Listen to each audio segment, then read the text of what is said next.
its own little waterway.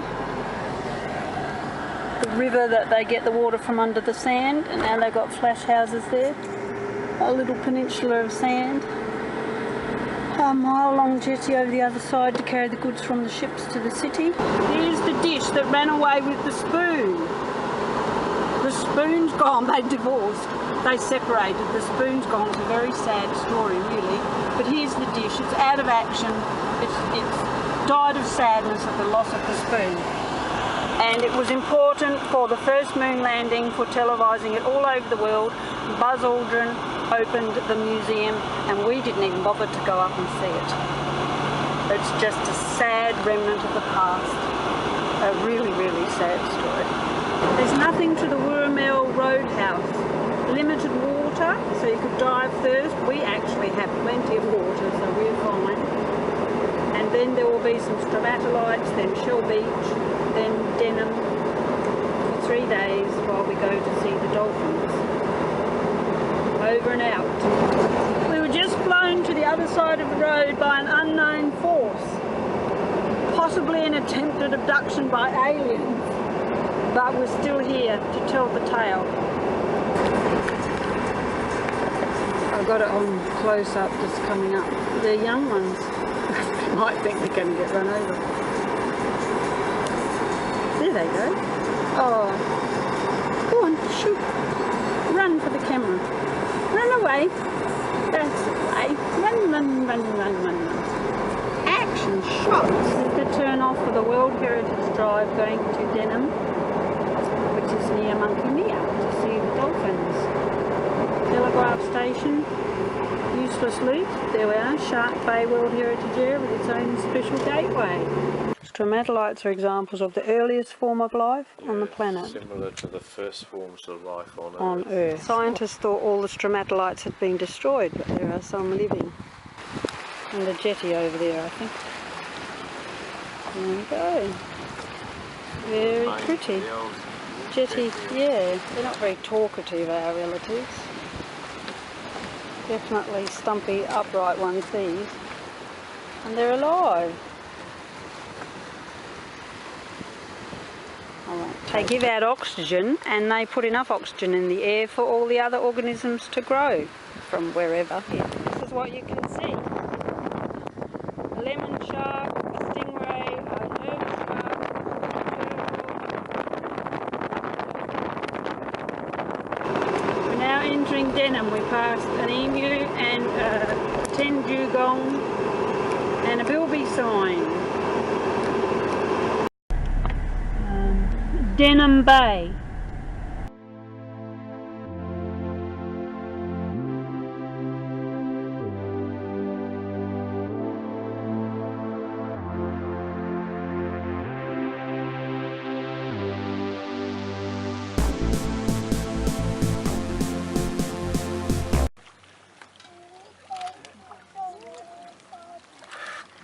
Good table manners. We're having a look, hello. Checking us out. Hello. How brave are they? Good morning and welcome to the meeting here at Monkey Mia. Just a reminder, if you have just joined us, we do want everyone to keep out of the water up onto the sand. And the reason for that is we do have 2 newborn dolphins here. Well, one's about 3 weeks old, one's about 4 weeks old. And last week, someone hopped in the water, left quite quickly. Next thing, the little baby, where is he? Here, popped up on the beach, got stranded. So we just make sure for these first few weeks when we do have newborns, pretty exciting, we've been waiting a whole year for them to come or to arrive. We just need to make sure that everyone's just right out of the water, apart from that. Oh my goodness. Yeah. They're playing. You can see how quickly they move, so how gorgeous are they? I think that's little Sonic taking the little one around. And Sonic's thanks to herself, so lots of babies on that here. So out of all these dolphins, we only see 5 adult females, and today we do have 3 of them. We still haven't got Prizes Daughter Shock or Daughter Piccolo. And if you're wondering how we can identify them, by their dorsal fin, if you have a look at all these out here, They've all got slightly different shapes. Some are broader, some are pointier, some are more rounded. And then over time, due to lots of different factors, with Nikki, it was a boat propeller. So she's got a nick in the top of her fin, fishing line, nets, sharks. The dolphins, they do have a lot of teeth, up to 104. If Nikki opens wide, you'll see she's got all her pearly whites still. They only get one set of teeth, but Nikki's done really well. She's still got a full set. One of the good reasons we don't touch them anymore. We haven't touched these dolphins in over 10 years. And the good thing is Nikki's a lot happier with that. She doesn't bite people anymore. So use your left hand so you won't block the camera. Come on, deep, of course, Jen. Yep. You need to come fairly deep. We don't want her to beat yourself. Put it in the water. Thank you very much. And Nikki's been fed her last one, so guys, we'll get our volunteers to rinse the buckets out in front of the dolphins. We'll all leave the water.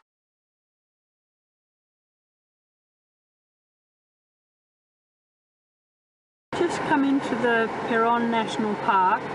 There's an old homestead here. The government bought up the cattle station and made it a national park, and there's reintroducing bilbies and other creatures that were here before. So they've got 1080 lying everywhere, and to go on, it's a sand track for about 50 minutes to a spot to see sharks where the two currents meet. And there's all sorts of sea life, so we can see it from the cliffs. And here you have to stop and reduce your tyre pressure. There's all the instructions as to how to do it. If you don't want to get bogged, do as you're told. There's the tyre man. Not Spider-Man or Superman, it's the tyre man. This morning we were both able to feed a dolphin. We got up at the crack of dawn, staggered out the door, got there just in time, waited through the 3 feeding sessions, and we were allowed to feed one each. And there were lots of the babies. There were 3 or 4 little baby dolphins that we put on the movie. So it should be good to look at. They used to let you touch the dolphins and feed them all morning. This meant that the mother dolphins neglected the calves, and the calves ended up dying, and the dolphins got sick because of all the hands touching them, and they didn't know how to hunt fish in the wild. So now they don't touch them, and they only feed them 3 times, and there's just the few dolphins, not all of them. It's a bird, it's a plane, it's Tyre Man! Great sandy desert, only it's not. I'd already told them it was. Which way? Left? Middle? Right? Or was that left? Middle? Be careful of bogs, don't go off the beaten track. There's 4 beaten tracks. Some are half beaten, some are really flogged, and some are just gentle.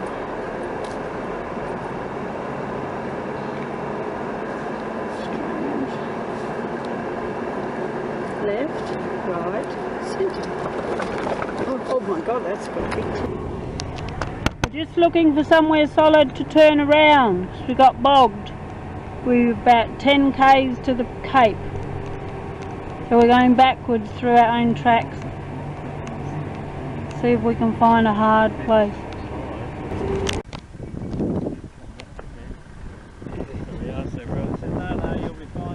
Yeah, they didn't tell us about 6 foot deep.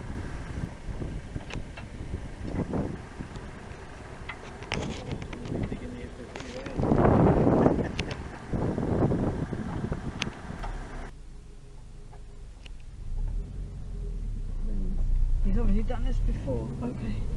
We're off. Pretty fucking deep there, isn't it? That's how deep it went. Yep. Come. It had some pretty deep ones before we came to that. That one just kept going on and on and on, and it looked like it was never going to stop. We're going to a clay pan where we perhaps try and see if we can go by ourselves. He's taking a photo too. Not stopping again. Lizard! Oh, look at him go! We've reached the end of the track. We didn't get to Cape Broome, but we left a hole in the track, so the next person who comes along might get stuck as well. Jolly good luck to them. The windmill in the distance belongs to the homestead. We might go in there and gather ourselves for a little while. Oh, recuperate. At one point we stopped to take a photo of some green bushes, but the car stalled again. Luckily we got it going. Phew. The first time we got stalled, we managed to go backwards over our own tyre tracks and managed to finally find a flat spot to turn around. Then we got bogged again, so we pulled branches off and put them under all the tyres, but the tyres were spinning. Fortunately the fella came along and helped pull us out. We're at the station of Perron and they've got a history mural. In the beginning, the Aborigines, then came the French explorers, then the pearls were discovered, then the sheep goats stations, fishing, wool, dolphins, tourists, putting it back to the way it was before.